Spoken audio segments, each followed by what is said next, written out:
ஒரு அடர்ந்த காட்டில் 4 எருதுகள் இருந்தன.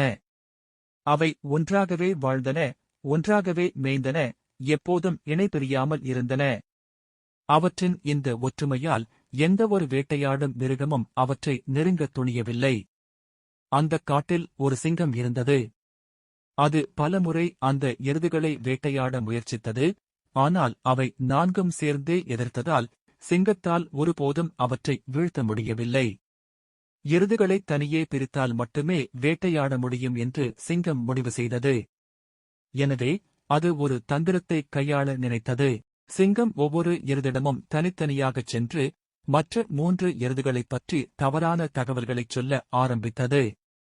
உன் நண்பர்கள் உன்னைப் பற்றி தவறாக பேசுகிறார்கள் என்றும், அவர்கள் உனக்குக் குறைவாகவே புல்லை கொடுக்கிறார்கள் என்றும் பொய்யான புகார்களைக் கூறியது. சிங்கத்தின் நயவஞ்சக வார்த்தைகளை நம்பிய எருதுகள் ஒருவருக்கொருவர் சந்தேகப்பட ஆரம்பித்தன. விரைவில் அவை சண்டையிட்டு பிரிந்து தனித்தனியே மேய ஆரம்பித்தன. அவற்றின் ஒற்றுமை சிதைந்தது. இப்போது சிங்கம் காத்திருந்தது. ஒவ்வொரு எருது தனித்திருந்த போதும் சிங்கம் சென்று எளிதாக ஒவ்வொன்றையும் வீழ்த்தியது. சிறிது நேரத்திலேயே 4 எருதுகளும் சிங்கத்திற்கு இரையாயின. அவை அழிந்தபோதுதான், நாம் பிரியாமல் இருந்திருந்தால் ஒருபோதும் இந்த சிங்கத்தால் நம்மை வென்றிருக்க முடியாது என்று அந்த எருதுகள் வருந்தின.